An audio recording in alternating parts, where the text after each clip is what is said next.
So Vishwas, I've known you at least for 2 years, if not more. I think I met you once with Aditya. We met at the airport. You, Aditya, and Sanat, you were going to Spain or Germany for something. And then I've been in touch with you, or taken counsel from you a couple of times. I've called you. You've been a well-wisher of the school. We have at least 3-4 members who have done the deep course with you. They, of course, know you very well intimately.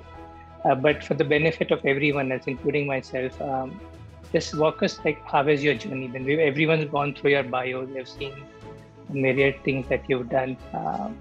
Just walk us through your life's journey, and when did you get interested in experiential learning? How did you chance upon that? I think it would be fair to say that I didn't chance upon it, it chanced upon me. So I was at that point in time teaching in a school, and I just recognized that when you have different relationships with students and teachers, it affects the practice. And the relationship was really the foundation of any learning that seemed to be happening. And that's a principle I've not forgotten.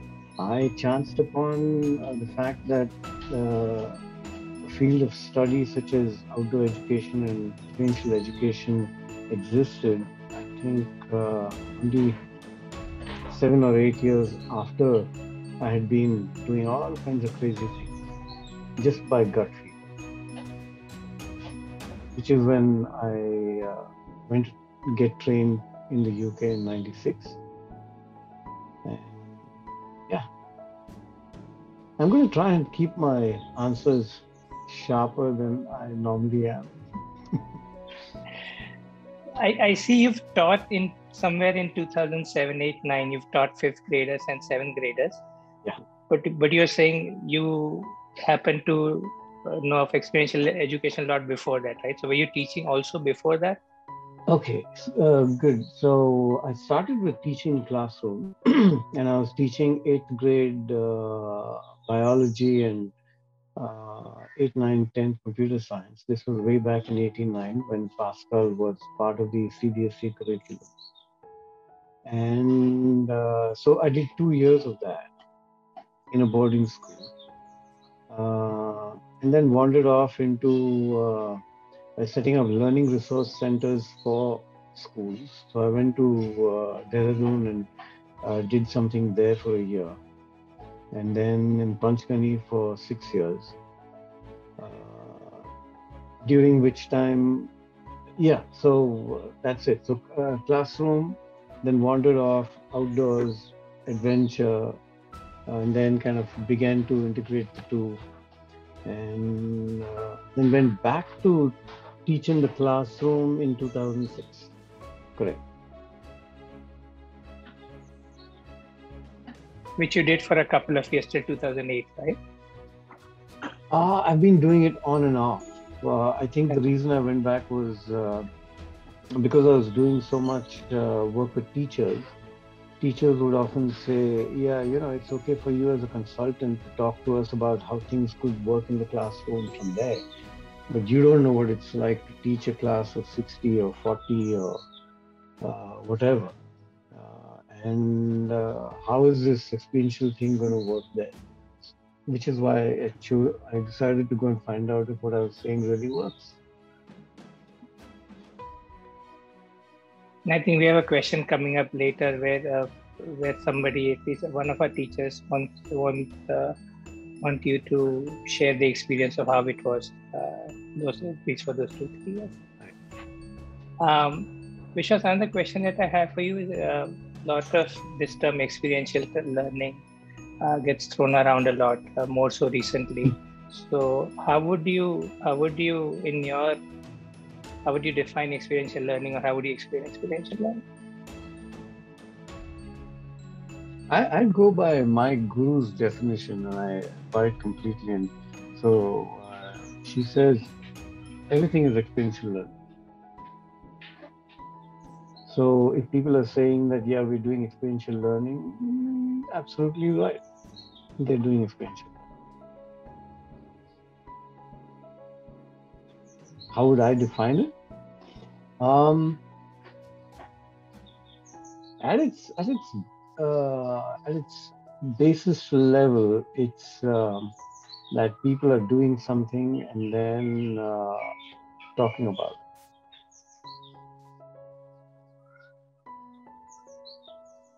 We do a lot of things that we don't talk about, right? We don't, very rarely do we go back home and talk about our day. Some special people do.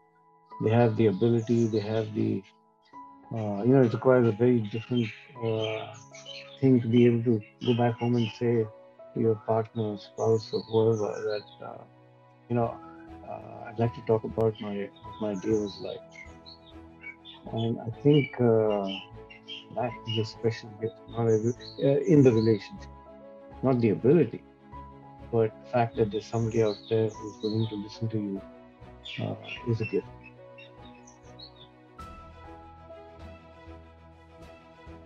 Bhavesh, if you get a sense that I haven't answered the question, please feel free to follow it up with something. Yeah, I was going to do that. Yeah, I was going to ask you that. Can you give some more insight into experiential learning? One is you said the ability to reflect on it or talk about it, but something more about it. And I think that whole reflection piece is not a natural process. We think about things, but we're always thinking of them as either as a problem or a problem for which we have to find a solution. And while that may be reflection, it's not the kind of reflection that we are trying to get people to do, which is just talking about the experience at different levels. It touches one's life. And so most of our lives, we go through this, we go through a hell of a lot. And at the end, there's nothing to show for it. I mean, I don't know, at this stage in my life, I'm saying, God, if we're going through so many years of living, it makes sense that almost everybody towards the end of it should be immensely wise. I don't see that. I'm seeing people who are doing the same things that they did when they were young. Not very different. So what happened there? Why is it that we I mean, there's an answer to this, which I'm not going to give you, but essentially I'm saying that in the context of experiential learning, what happened? And I think the answer today is nothing happened. They just went, they just lived it. And they worried about it. And they enjoyed it and everything, but I don't think they have any idea as to what that experience was about.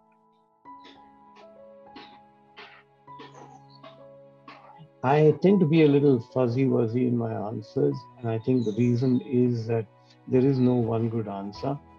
And so culturally, we are not very good at reflection. There is no part of our lives, even as we grew up as children, or even today, children growing up, where somebody walks into their lives and says, "Hey, stop doing what you're doing. How's it going?"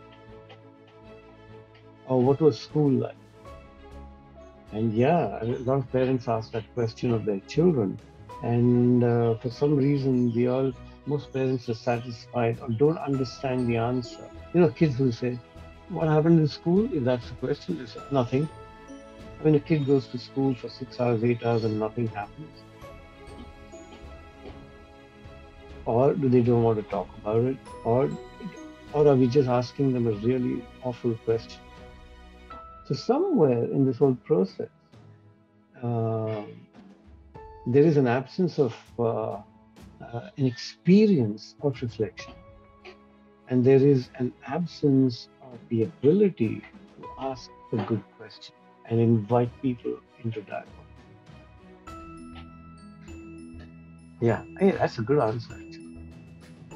Sorry. Hi, yeah. Just to prove even more, so if you enter a class, or any of us enters a classroom, let's just talk about the school setting. How would you know experiential learning is happening? One is, you said, reflection. Are people talking about their experiences, reflecting on their experiences? How else would you know that this classroom has experiential learning happening and this one doesn't have it quite? Wow, nice question. I think maybe I'm going to read the question as, what would I do to find out? Is that it? Okay.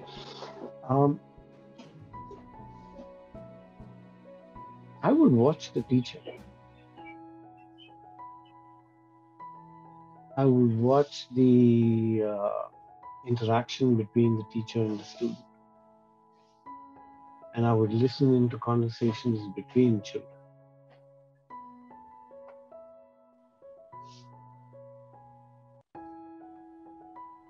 And what would you want to see to know it's experiential when you watch the teacher, when you listen to students? You don't want to know.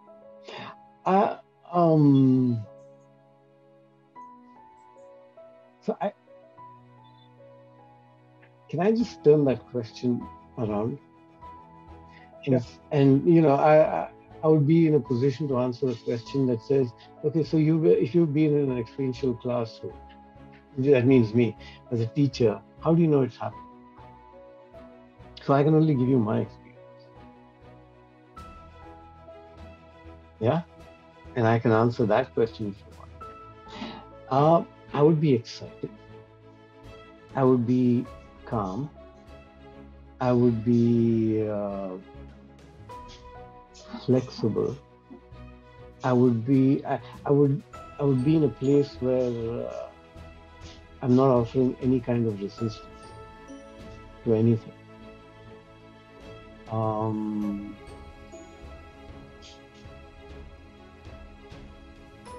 My sense of awareness of the space that I'm in, the children, what they're saying, how they're saying it, not just that focused vision of while I'm talking to somebody, but also my peripheral vision would be immensely alive.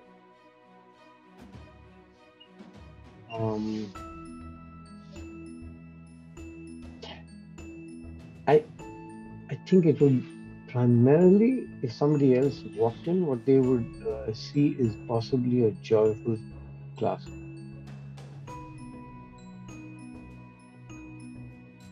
That would be my answer today. And kind of building on that question, would an experiential classroom, would it have some content or skills or any agenda that the teacher has in mind that he or she is trying to deliver? Or is it more following the students' passions and building off of that, or is it somewhere in between? There's always an agenda. But the agenda is real only as long as it's relevant to that day and time and the children on that particular day. There's always an agenda. I cannot think of a situation where a teacher does not come prepared. But the beauty of something like this is that you're immensely prepared. You've over-prepared. You've overdone. You're stressed out about your preparation. But when you walk into the classroom, you are not stressed out about delivering or not delivering, completing it. because everything else takes over.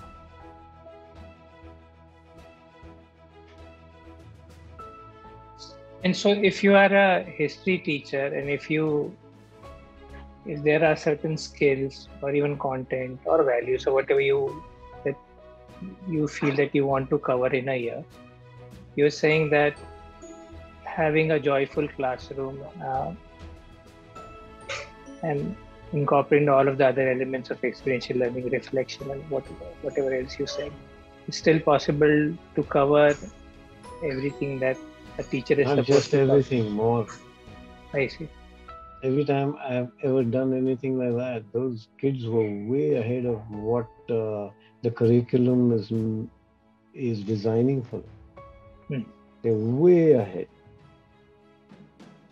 You know, it's like that elephant story, right? When it's a little thing, you tie its leg, and when it grows up, you can tie it with a little string, and it'll still stay there. And I think that's what we tend to do with children. We define what the boundaries are, and not only do we struggle to cover everything,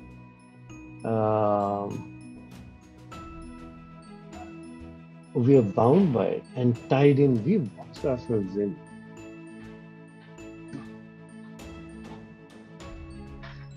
So one thing that at least I personally have struggled with is either I feel that you can go really in deep into something, and then it can go on to a lot of tangential things which are really interesting and meaningful for everyone concerned, or you can go wide. It's depth versus breadth, and there are a select few who are able to cover at least everything that the curriculum mandates, and as you say, so much more. But oftentimes I find that when you go in depth, there are certain aspects of the curriculum that you can't. You're saying both are possible? Is that what you're saying? I'm saying that, you see, even in the way you expressed it, you've got yourself into a tight position. It's either breadth or it's depth. And there's a third dimension, right? It has to be. So it's that physics. What is that thing, man? Electricity, current, direction, whatever. That principle, where you have three dimensions, right?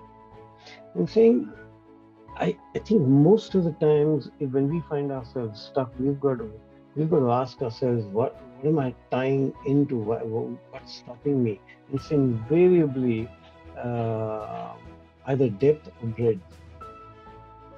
And you see, the context is content. Depth and breadth is just one context. It's just content. I'm saying, when did we forget that these were human beings?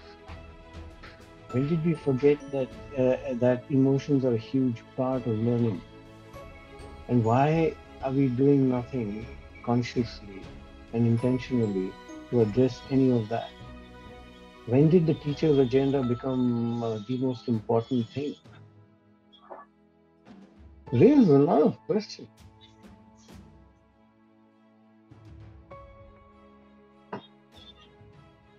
I'm done. Okay, I still am struggling. Okay. Find an answer to my question. Ask again. So let me give a concrete example. I give you, you are the social studies teacher for grade 6. I give you a CBSE book. It has political science, it has history and geography. It has a plethora of topics within each subject. A lot of them span different areas. So my question is, can everything be covered within an experiential learning framework, taking care of the SEL and taking care of the relationships and everything? Yeah. Simple answer, absolutely. Nice. You'll ask me then how? Yeah, how? Because if we are studying a lot of things in history, and one of them is the Indian freedom struggle, and the children are really excited and they want to go deep and deep and deep into it. And you spend months doing it instead of maybe the 15 days or 1 month that you were what happens to the other topics? Nothing. You see, the problem is, again, it's this two dimension. The children want to go deep, yes.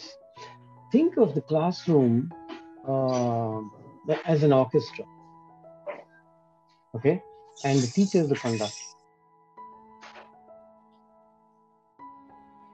The orchestra wants to do a certain thing, but if they did what's written in the book or that script, then it's going to sound like cacophony.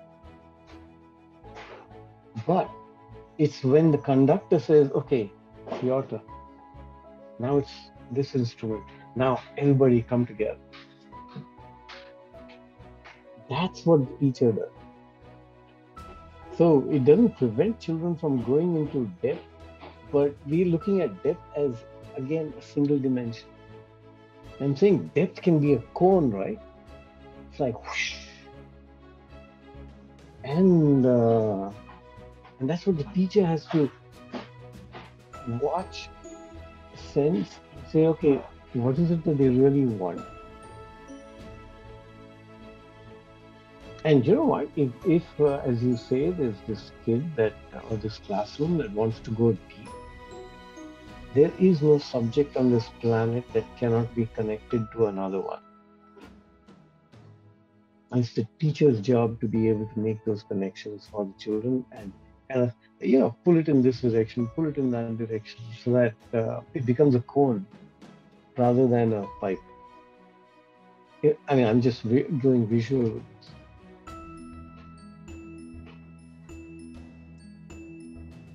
I have another question moving on, which is just from what I asked you.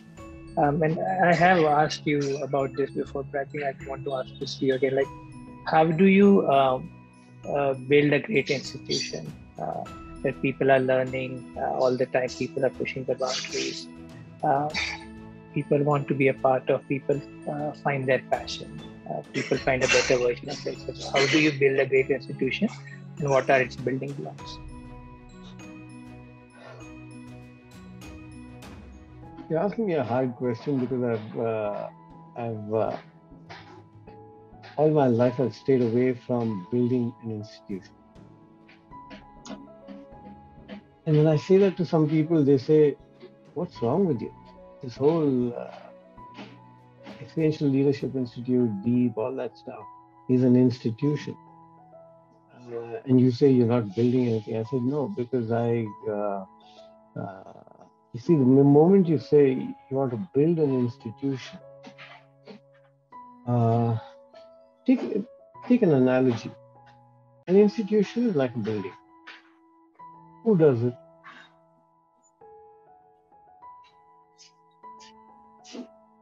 You know, I get into this question mode, right? Because I can give you all the answers. It's very simple. Is today answering mode? Because then I want. Is today today a day for me to give answers? No, it's just to have a good discussion and hopefully get some answers at the end of it. Who builds it?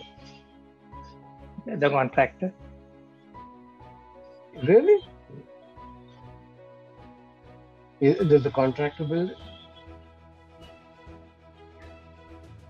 People on the contractor's team. People on the contractor's team. Got it. What are they doing?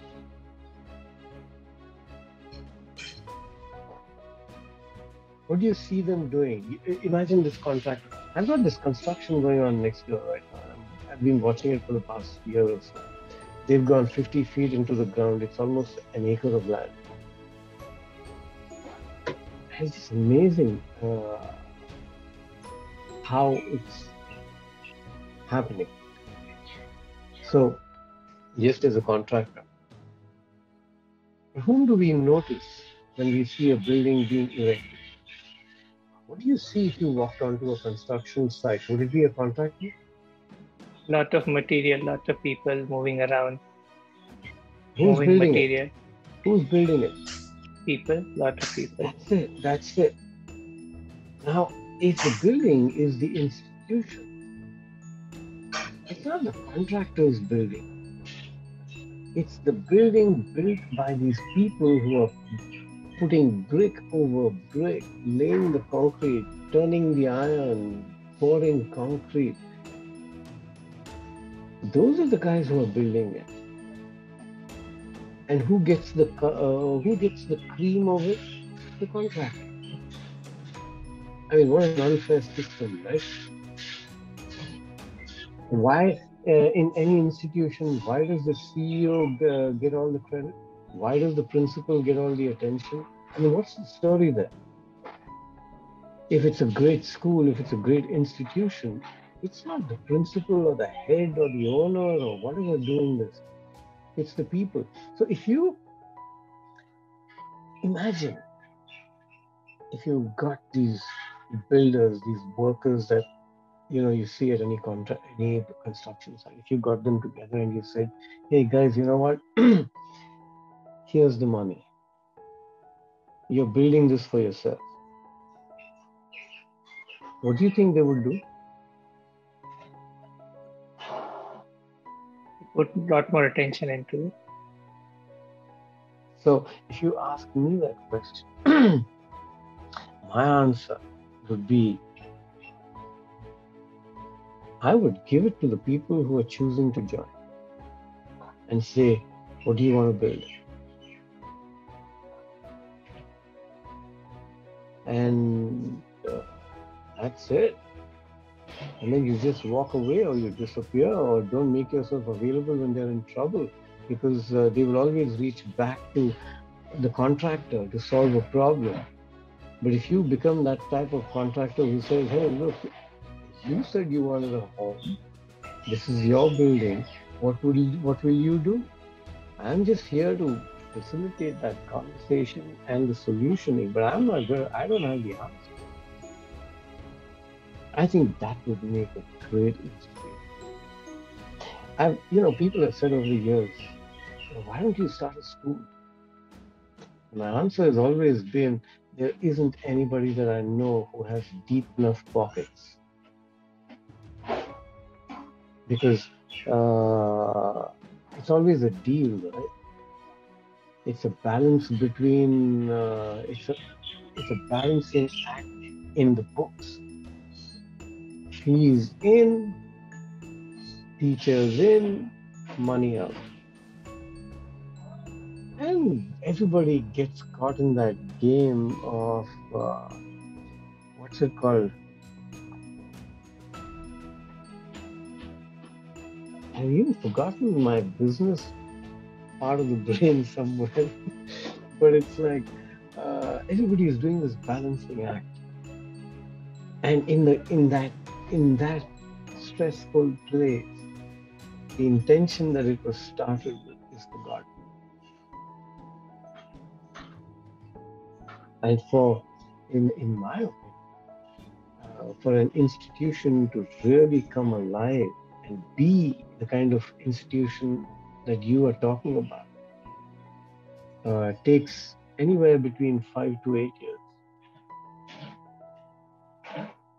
And of course, there will be days when people may go hungry. Yeah, I know. But it's your building. You decide when you want to eat and when you want to rest and when you want to build. And people, they say parents. Arey bhaiya. If you did what you did and you got the kind of parents who buy your ideology, they will go with you. And I have seen this. They might go through a swing, and they might go through many swings, just as all of us will. But once, it takes about a year, 2 year cycle for that to happen. But when they do buy in, they will stick with you. And I have immense faith in the methodology and the process. Sorry, long answer. No, that's good. What else will you see? One is, you said, let the inmates run the asylum. Let them figure it out for themselves. What else would you see? What else are the building blocks?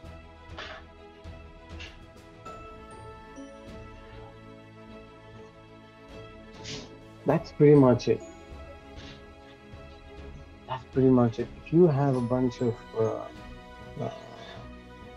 people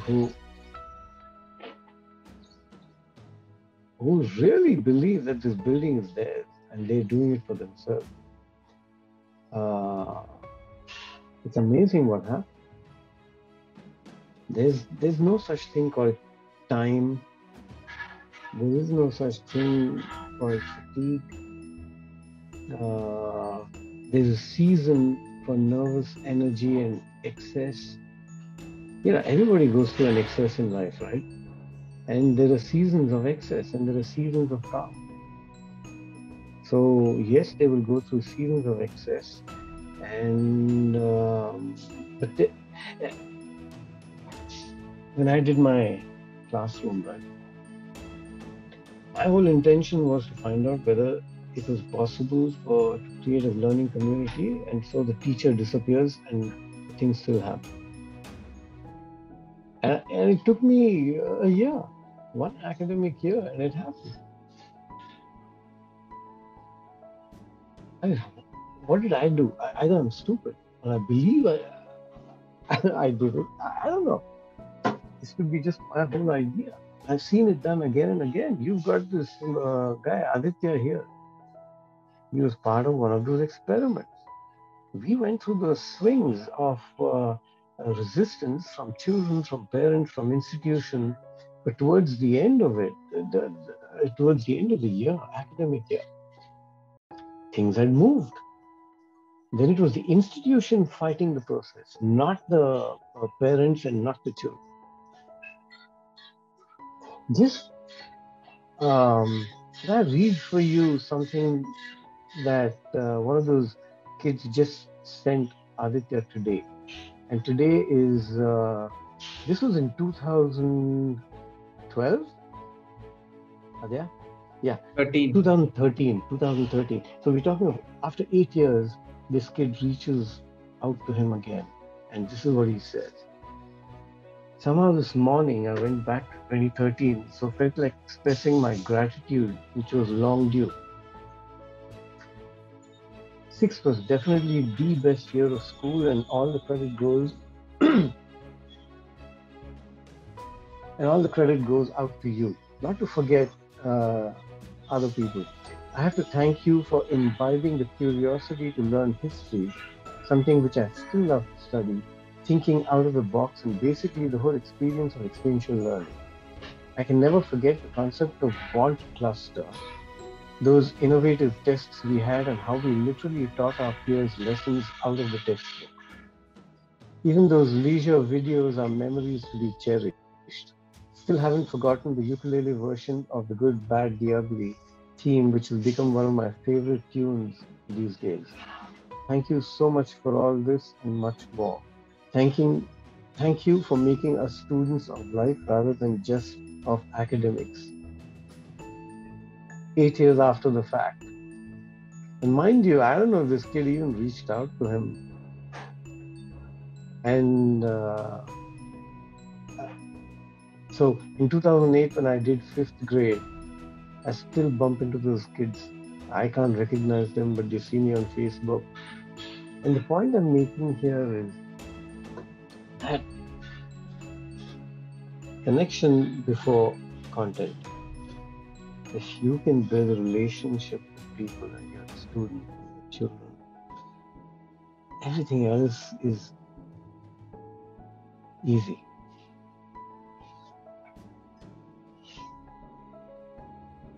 I think I answered that better this time, right? To probe the other question about what are the building blocks, I just wanted to piggyback on that and say, you said the role of the contractor there would be, get out of the way. Maybe I'm paraphrasing that, but what else should be the role of the leadership team, the founders? Is it just let people figure it out, or do they have to facilitate, or is it just, go figure, or how does it work? Right. So one is to recognize that this is about the contractor, right? recognize that the contractor has an idea but does not have all the ideas, has a design but may not have the hands-on solution, has the spirit of being able to hand it over to the workers and say this is yours, but does not run away,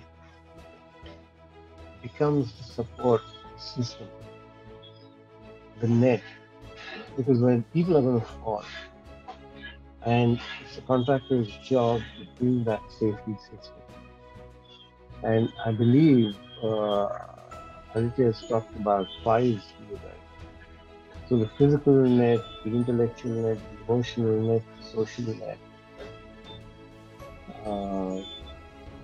That's what the contractor's job is. It's just to have long arms.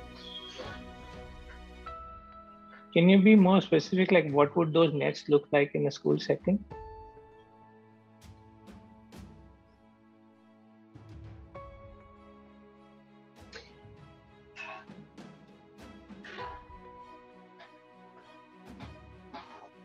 You see, every teacher faces a struggle,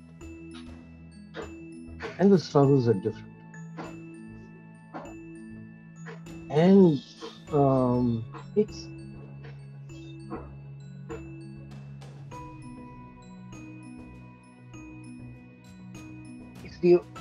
I'm going to use the word contractor. Okay, it's a contractor's job to walk around and reach out to people, because most people will not reach out to the contractor. They will say, I'm able to solve my own problem. And they will suffer it for a long time till somebody really asks. And then there's a flood. And we've got to prevent that bottle from filling up, because that's what it does. It chokes the person's ability.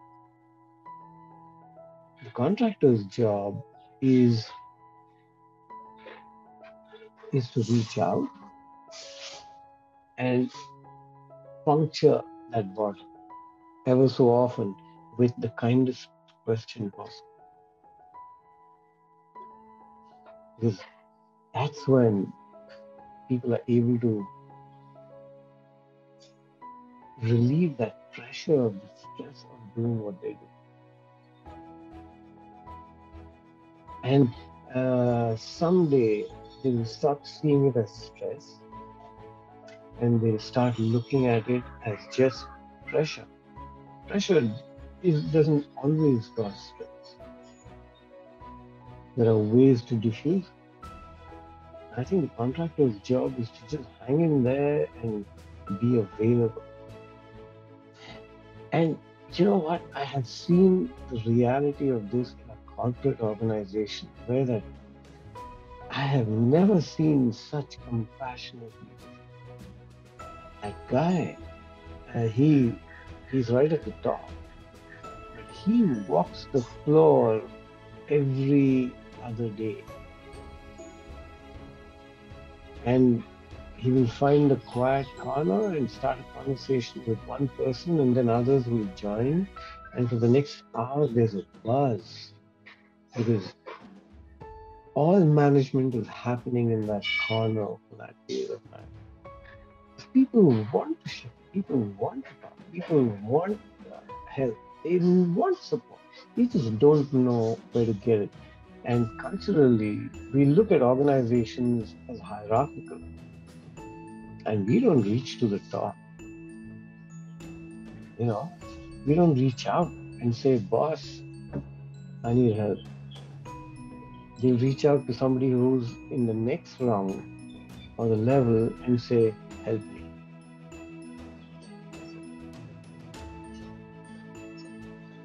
I don't know. Does that answer your question? It does. I would like to discuss more about it, but I think there are many questions pending, so maybe on another day. I'll throw it open for questions, and Aditya, you could go first because you have to leave at 12:30. So maybe Aditya, you can go. Who, Aditya? Aditya, he said he wanted to ask you a question. He can ask the question, but I may not answer it. Okay, now camera's on, right? Because he can get my time anytime he wants to. So I'm making an assumption that he's asking the question because he thinks it's relevant for the group. Yeah. Okay, cameras on, please. Yes, but camera's on, right? Yeah. Yeah. Okay. Yeah. Cameras on, everyone, please. Yeah, there. Yes, I am asking. Take a minute. I am asking it because I feel it's relevant. Wait, I wrote it down. I'm looking for it. Huh. Okay. So this is in the context of Polymath and expeditionary learning. Okay. And questions, we faced many challenges in implementation of EL as a methodology. And though we firmly believe in it, because we have seen its good effects, we sometimes find that there are too many parts to it to take care of. And what would you say is the heart of EL or the crux of EL? I ask this so that when we are struggling to implement it in its entirety, in its every part, on that day, we'll have that one thing to hold on to. And on that day of struggle, we reduce our challenge to focusing on that one thing, if such a thing exists. And this essence of EL, hence doing the most justice on that hard day to the environment. Okay.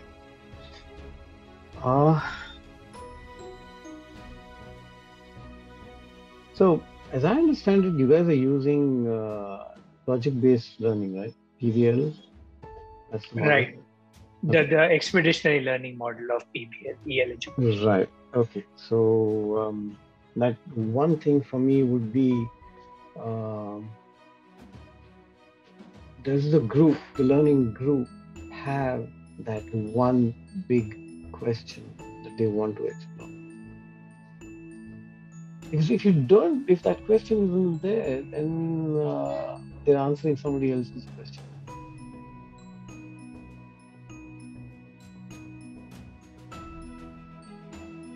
That was an easy one. Thank you. It was good. Really good. I have to say this, and this is my version of it. When Nisha, Aditya, Nikhil, Karishma, we kind of, who else was there? Padke. All right, Saurabh, Padke. When that school decided that they would be willing to experiment, and when we got this band of people together, I remember one of the visuals I have, and maybe I've created it, who cares? It's real. Okay. Is I used to have an office at that point in time. The office had a huge table, 5 by 5. And so people could sit all around it. And I remember that we got 5th grade, the entire range of books, 6th grade and 7th grade. All the books. And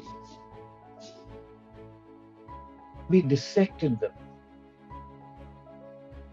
And in my head, what I see happening is we just tore those books apart and said, okay, which pieces are similar? What are they doing with social science in 5th? How does it go to the 6th? And what's it going to go to in the 7th? And looked at it for a long time. I think weeks on end. Because the whole act of dissecting those books and breaking it down into little pieces, what it was in itself, a laborious act. And then after you do that, you just have to move back and wait for that puzzle to solve itself. And I was just so kicked by the way it happened. And it came back to one thing, just one thing. And it was, man, these CBSE guys have done a great job. There was very clear connection, but they've done a very poor job of helping educators see that connect. And that's true with all curricula, everyone. Because the guys who created probably had as exciting a time as we did in the setting. So when we did that, it just fell into place. And the only thing that, and I think this is the most powerful piece in the entire thing that we did, and it stayed with me, and I talk about it and I push it, is if you want learning to happen, it has to come from that very basal nature of human beings and all living things, which is the desire to belong. The desire to be together. The desire to have what we call community.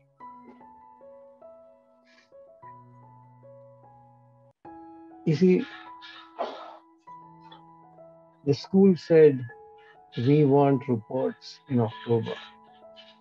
And October came and we said, we're not going to give it to you because the first 4 months, don't even ask us what's happening in the classroom because we don't know.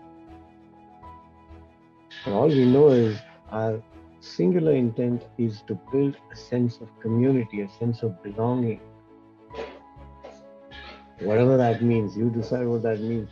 And what that meant kind of emerged as the kids brought out their angst, their anger with the system, with the subject, with some teachers, with some friends, with their parents, with their cousins.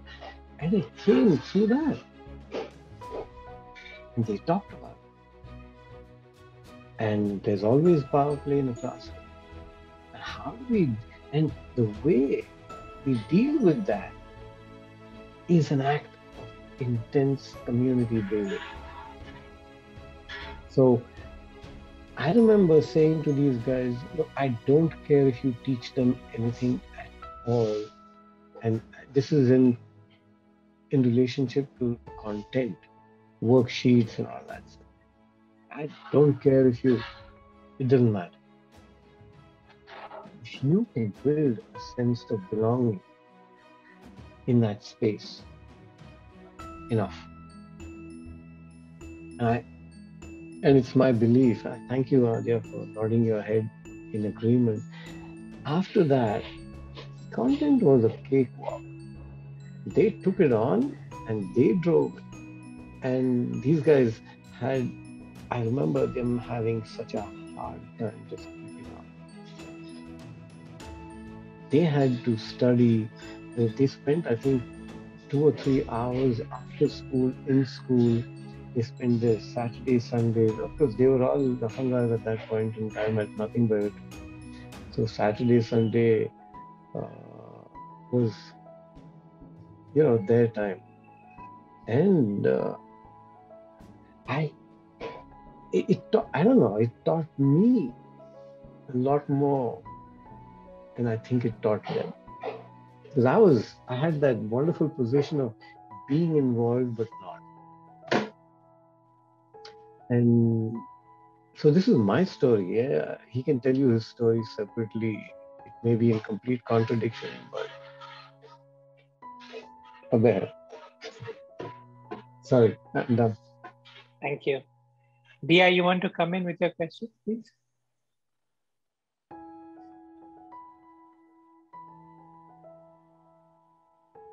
Who? Ria? Ria, yeah. Okay, yes, Ria. Okay, so if I have to recall. Okay, so there's as going through your experience that you've had with teaching and learning throughout your life, and one of which was you worked with a school. Children and the teachers themselves would have build sensitivity.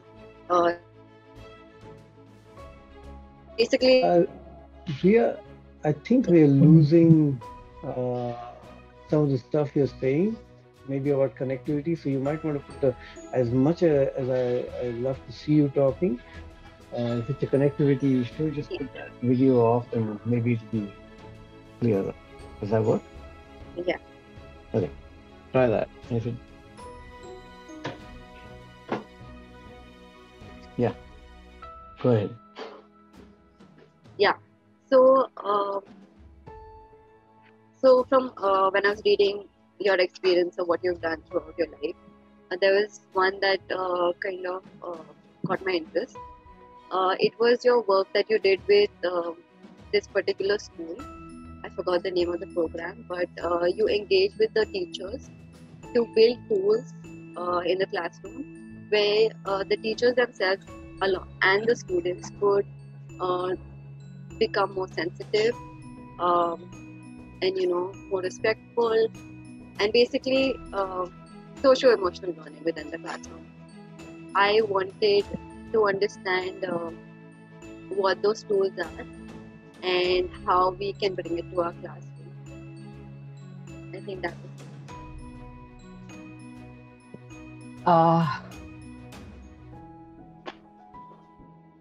So most of my work with teacher groups has been very disappointing. And I think the reason is that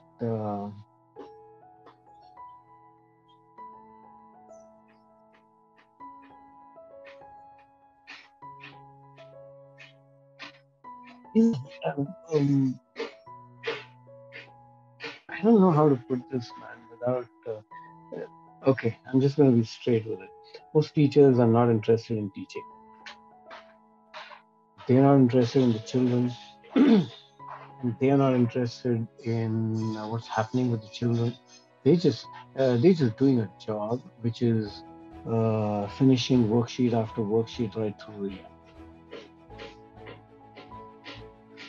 Okay.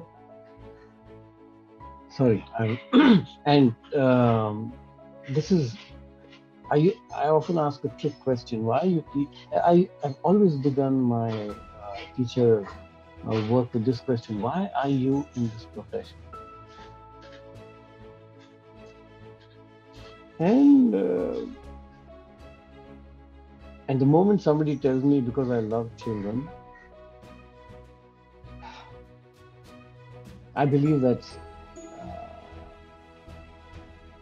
God, okay. Can I just? I'm trying to mince my words, but okay, I'm just going to talk to you as I talk to friends, okay? I think that's the biggest lie. And it's a lie because if you love children, is that how you would conduct your classroom? Is that so over the years, I became a little more kind and compassionate about this, and I realized that the reason they were doing it the way they were doing it was because that's the only thing they knew.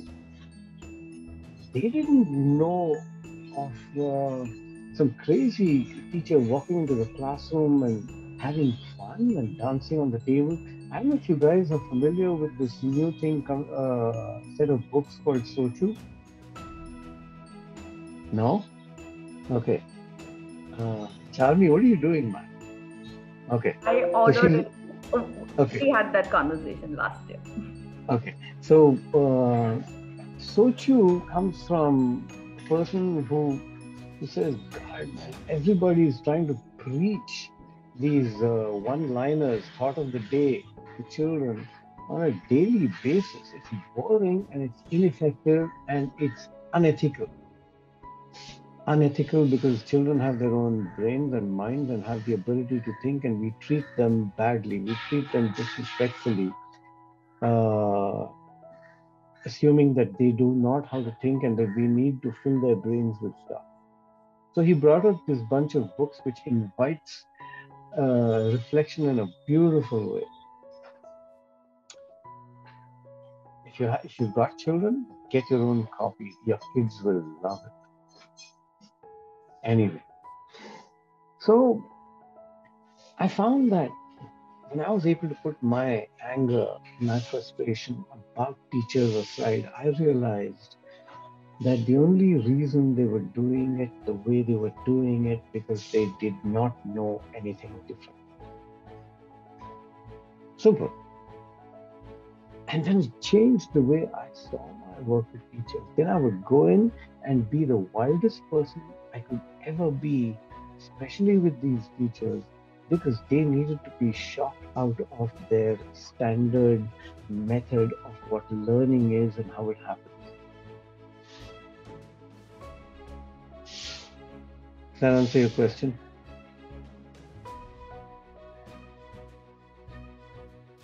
Go on. Which part? Now give me only one question, so I can answer it quickly. Your mic is off. Okay, I would have to frame it precisely, and Yes. I struggle with that.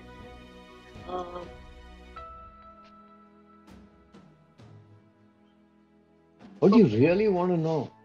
Priya, what do you really want? I want to know, how do I become that teacher who probably shocks the kids in such a way to show them that there could be learning that happens in various ways. I want to be that teacher whom they remember. They learn, they have fun, Priya, they remember Priya, all of that. can I Yeah. be that shocking person for you? Sorry, what? Can I be that shocking person for you? Sure. What I'm hearing right now so far is that it's about you. It's not about you. It's about them. What does that mean? I mean, why should they remember you? For your satisfaction?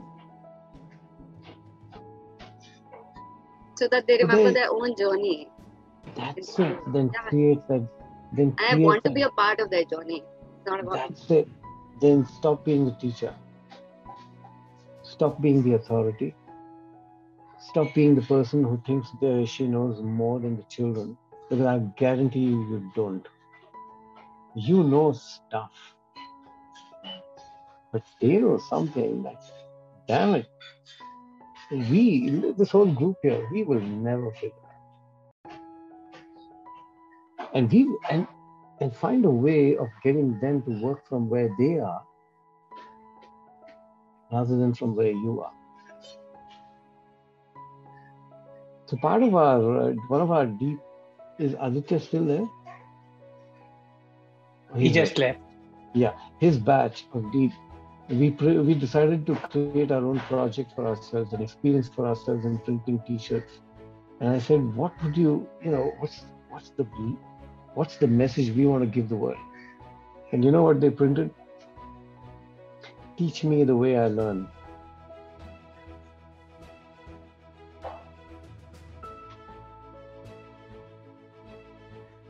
That's the answer to your question, Rhea. Don't teach them the way you know. Teach them the way they learn, which means that your attention has to be on them, who they are, and what,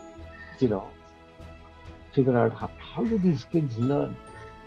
And you bump your head, that's fine.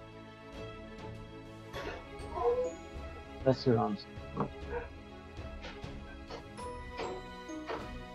Is that okay? You don't like it? Okay. Maitre?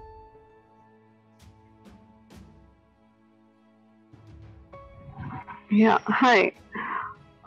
It has you have answered the most basic question that I had initially, because it was about your experience as a teacher and how do you be an experiential educator. I just want to build on something that you were saying at that point. You were talking about reflection and asking the right kind of questions. So I feel like we have built this system where we ask questions, but similar to what you're saying, they are very wrong questions. You're not asking the right kind of question. What would be a starting point? Something that I can ask myself day in and day out, to know that, I am doing my job, being that person in that classroom. Like, first of all, to be an experiential educator, like I am learning from the experiences that I am having.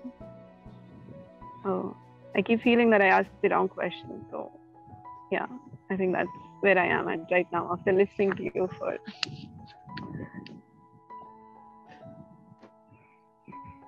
My heart goes out to you. Just know that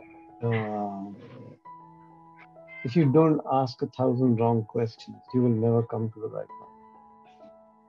one. And it's going to take you, in class, you know what I do, right? You know what this means? You know what this means? Nish. Yes. Study. Okay, this means 5 years. This means 10 years.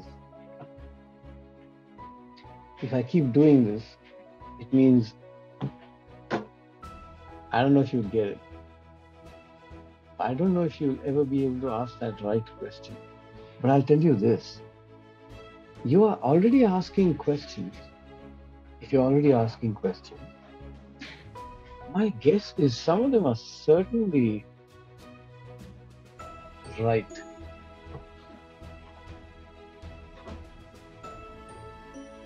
Yes? You know what I'm talking about? Yeah. Good. There is never anything called a wrong question. But asking that right question, when you do it, you will know it, you will feel it, and just rejoice. And don't try and write it down. Because that question is never going to work again. Some of us do this. I went through hell. I didn't even know there was anything called reflection. I went through hell. And I would write these questions down. No, it's not hell really. It's just part of the process. I would design an activity that I'm going to do, and then I'd write 50 questions. And here's the beauty. Initially, I could do only 2 questions. What else is there to ask? Then it came to 10. I said, wow, what else is there to ask? Not much more. A time came when I could do 50. I said, wow. And if you can do that exercise for yourself, every time you're planning to ask a question that you think might be critical, when you reach 50, then let me know if I'm still alive. And I'll tell you something. Once you have those 50 questions in your head written down, what you have developed, all of them will be wrong. What you have developed is the ability to look at the same thing in many different ways. And then, once you go out there to ask the questions, throw everything away. Because the only thing that's going to be real is going to be what's real in that relationship, in that moment, in that place, in the classroom or wherever it might be.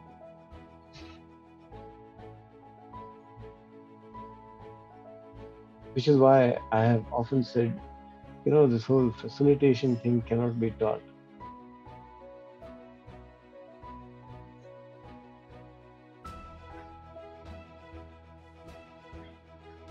That's the best answer I could have ever given, I'm telling you. It's not much. But have fun with it. You'll live a long life.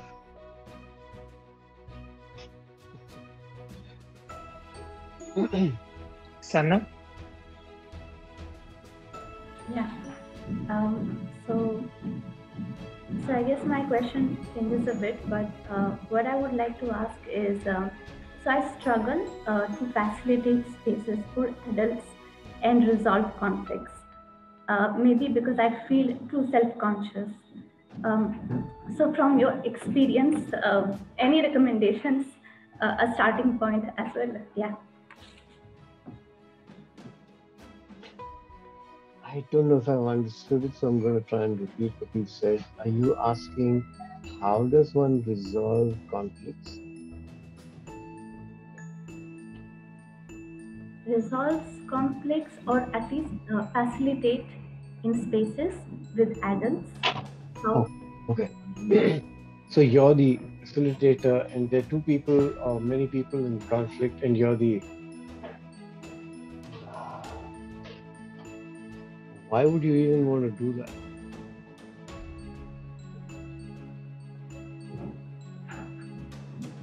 I think it's a learning experience and it's important. Then go bump your head. Yeah, that's what's happening. Good. Okay. Rule number 1. God, I love myself giving answers. I seem to have them. Shut up, Nishita. Rule number 1. Stay calm. Whatever that means. If you are agitated, if you are feeling intense emotions, even fear, because these people might hurt each other, you're not in a position to facilitate a damn thing. So, I would go even so far as to say, if you want to facilitate conflict amongst adults, have fun, because you'll never be able to do it. That's rule number 2, by the way. Rule number 1, stay calm. Rule 2, you'll never be able to do it.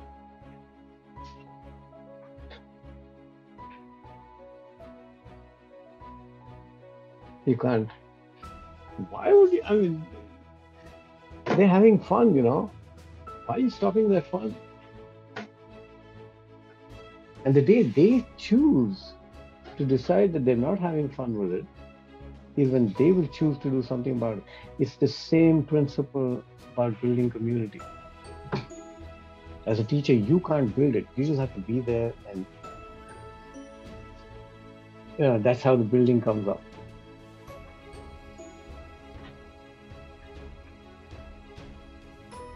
Sorry.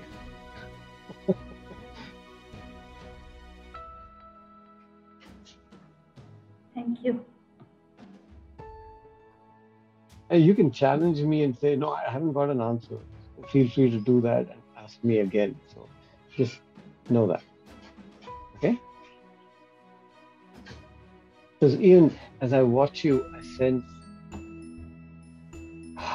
there's something going on there. Yeah? Okay. See, that's what you've got to come. And we will never be in a position to resolve somebody else's problem anyway. Know that. But I think the question is, can I resolve my own? Whatever it is you're feeling right now, can you resolve it? Is there a calmer place? Is there a quieter place? Is there a more joyful place? And to find that first. This is about you. Okay?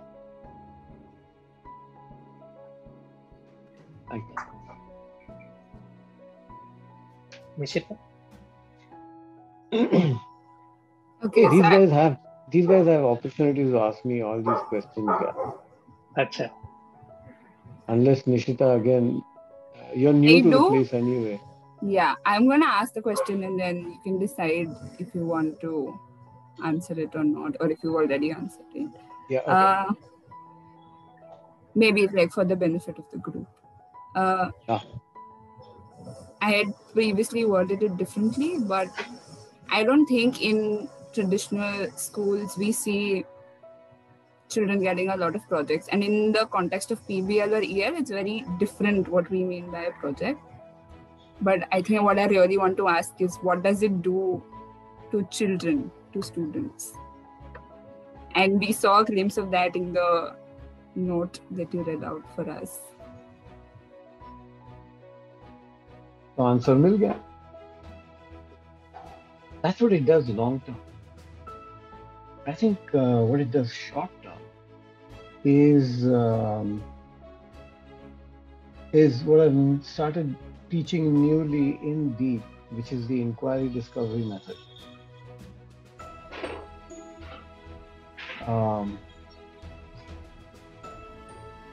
Google it. I don't know if you'll find it. It's by Priest and Hammerman. And it's like it's the experiential educators PBL.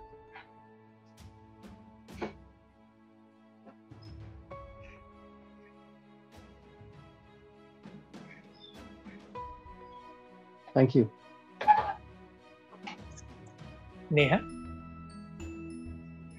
Hi, Mr. Vishwas. It's a pleasure to have you here. Most of my questions have been already answered. I just have one question for now. What's your take on how learning happens through play?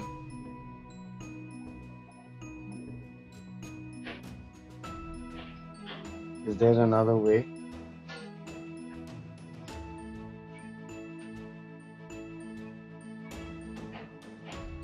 I don't know. I don't know how to answer that question because most of the time learning considers to be absolutely unproductive task. So when this was introduced to me, I wanted to deepen my understanding into this a little bit more. Okay. Let's say you do something wrong. Choose something.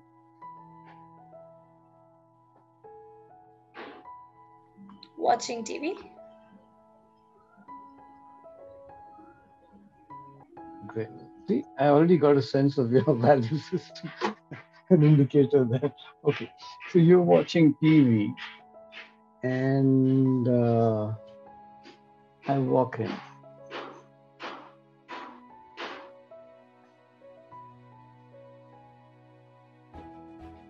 As an adult, what would I do?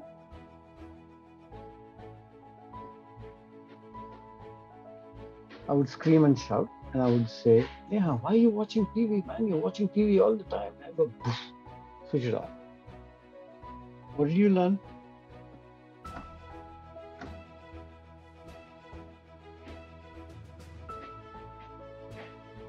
Let's say I do this repeatedly. What did you learn?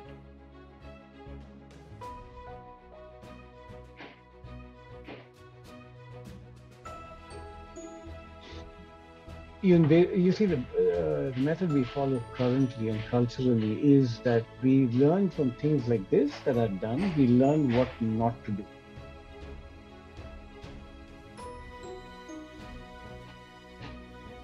Play invites us to consider ways of doing things that we've never done before, an experiment, and the consequences are immediate and real.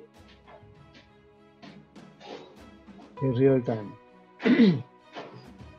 And it invites us to try new things. So it invites us to do something and figure out whether it works or not, rather than what not to do. Well, I'll tell you what you'll do. If I'm not at home, you will watch TV as long as you want. The moment I come, what will you do? You'll switch it off. What have you learned not to do?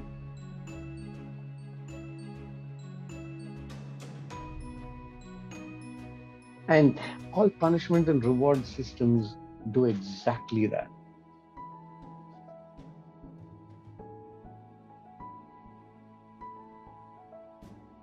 And in play, there's only consequence, and those consequences are real and natural.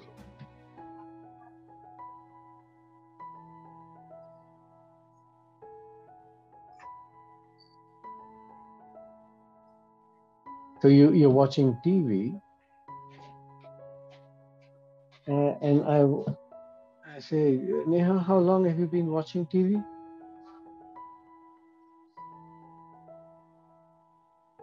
role play? Yeah, I mean the whole night.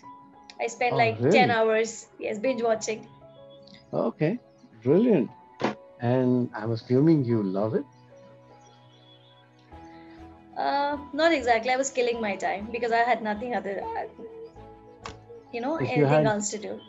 if you had something else to do, would you do it? Of course, I would. Okay. So, would you like me to help you find that something? Mm, Not at this point of time. I better watch TV. You want I'm to more watch interested TV? in that. Okay. So let me know when you're done with it.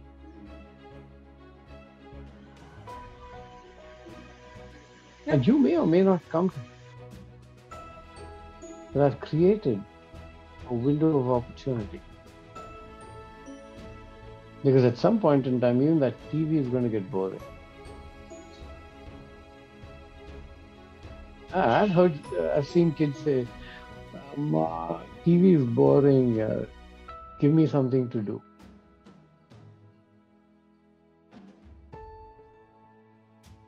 Wow, what a beautiful question. Does that answer your question at all? Yeah, absolutely. I mean, I love the part of, exploring the other option of, transitioning from watching TV to doing some other task and helping the kid to find out that option. Correct. So instead of creating a scenario in which we show them what they shouldn't do, create a scenario in which we create opportunities for them to do. And that's the key. Thank you. Thank you for answering.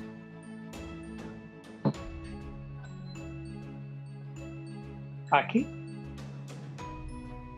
Sorry, my internet is bad, so I'll keep my camera off. Sir, I just had one question.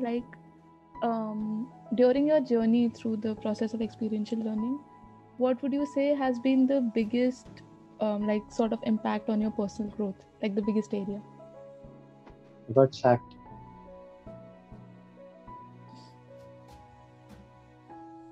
Sorry, did you hear that? Say that again. I got sacked. I was asked to leave. Can you give us context about it? Yeah. So,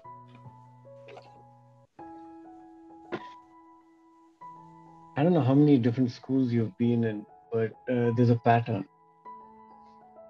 The moment children gather around a teacher, all the other teachers get jealous.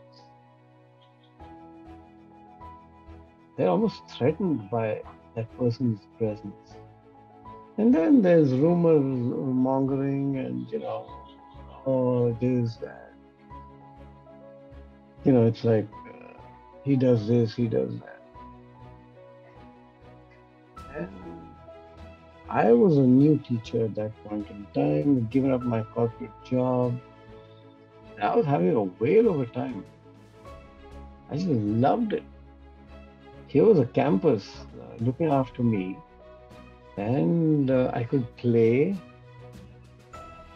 I could read, I could, everything that I ever wanted to do, the campus offered me. And I'm by nature a social person. I love friends. I expand my network.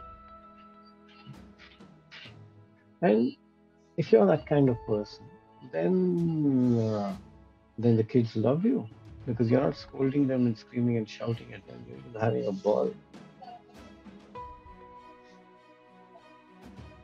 And they saw me not just in the classroom, but they saw me on the sports field, they saw me in the corridors, they saw me everywhere that they were. And it has its downside, and the downside is that and this is true not just of education systems, but organizations as well.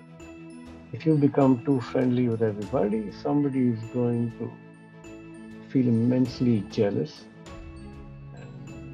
and then it has its natural course. So I was asked to leave, and I was immensely hurt. Um, you know, that I've been rejected. बहुत drama किया.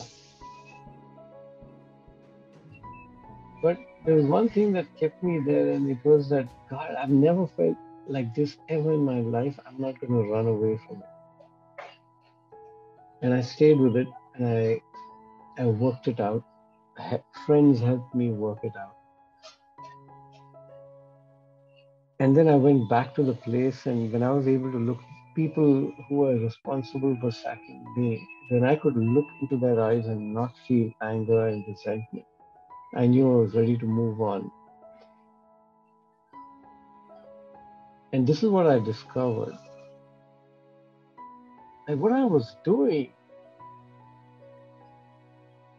I had come upon, I couldn't word it at that point in time, I can articulate it today, but I had come upon the magic of learning. And the magic is that in my presence, children felt safe. So anything I said, they were like sponges around me. And this has, and we weren't even in class, so maybe. But they apparently learned a hell of a lot from me, because like Aditya received that message after 8 years, a lot of my students have stayed friends. They're married, they have children, they have their own lives, but they stay connected.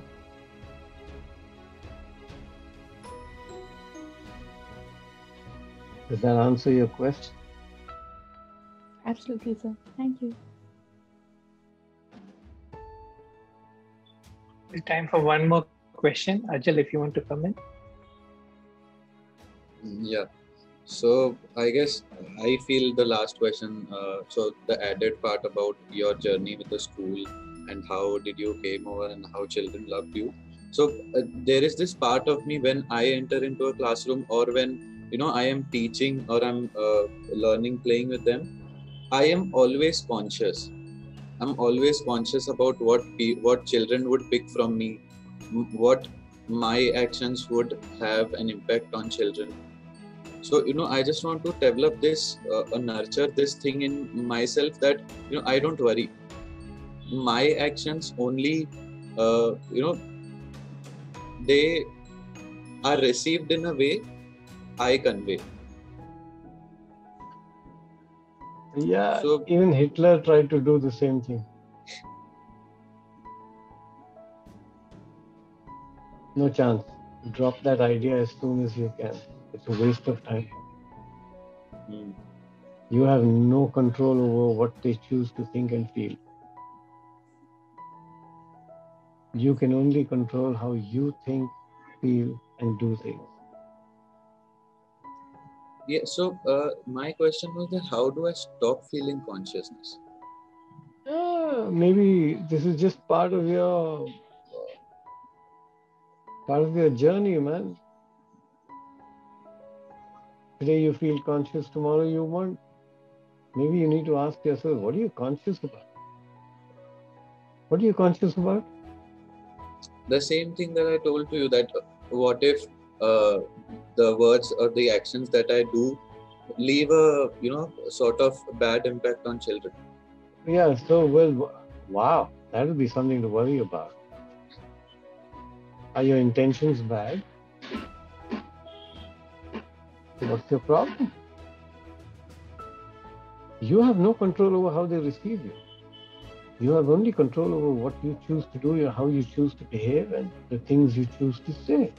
So yes, be immensely conscious about yourself. Not about what your actions do to somebody else.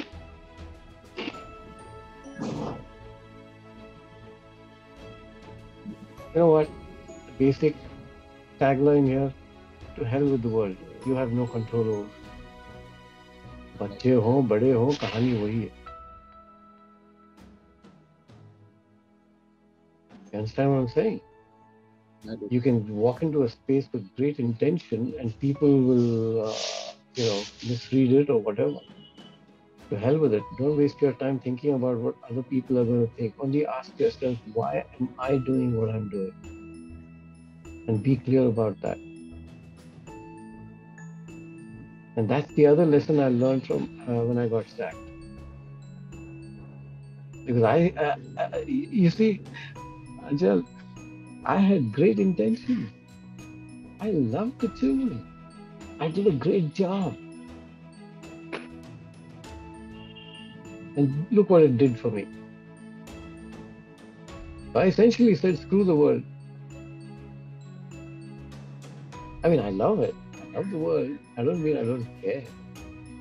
I'm saying I'm going to stop worrying about what people think of me and allow that to guide my actions.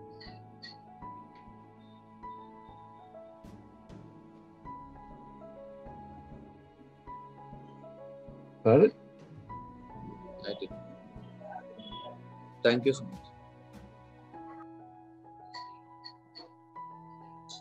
Thank you, Vishwas. I'm sorry we couldn't get everyone's question. Sumit, I'm sorry we couldn't get your question. So suppose we've got 5 minutes, 3 minutes. What about, what's it called, that rapid fire? I'd love to try rapid fire. Sumita, go. Quick. My question did get answered through others' questions, so I'm okay with it. Brilliant. So anybody who has a question, rapid fire round.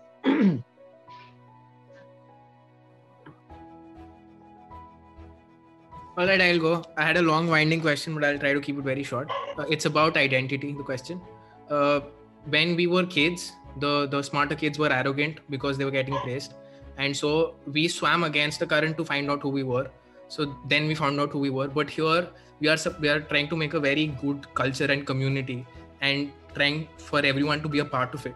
So are we also sort of fidgeting with the natural process of them finding out who they are? Because if they feel you dissolve your personal identity in a great culture of group community, right? So will that be detrimental to them? Like when that community is not there, then where will they find their sense of identity? Like how do I tackle that as an educator? First, know that the identity of the individual can never be mixed up with the identity of the group. Nobody, no living thing is that teamish. सब अपना खुद का पहले देखते हैं, फिर बाद में परिवार का, स्कूल का, जो भी हो. So don't worry about it. Don't just, the danger is in trying to inculcate a culture into somebody else. Maybe you should ask the children, what kind of culture would you like for your classroom? Maybe you can have multiple cultures within the school. I mean, what's the problem? This either or thing, जो आपकी भाषा में है, that is the problem. There are other ways of looking at it, and we've got to find that.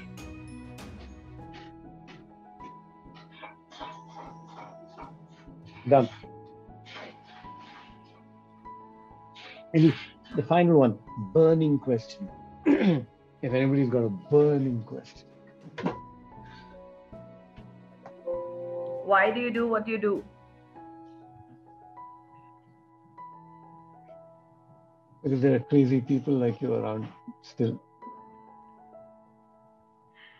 Not satisfied with this answer.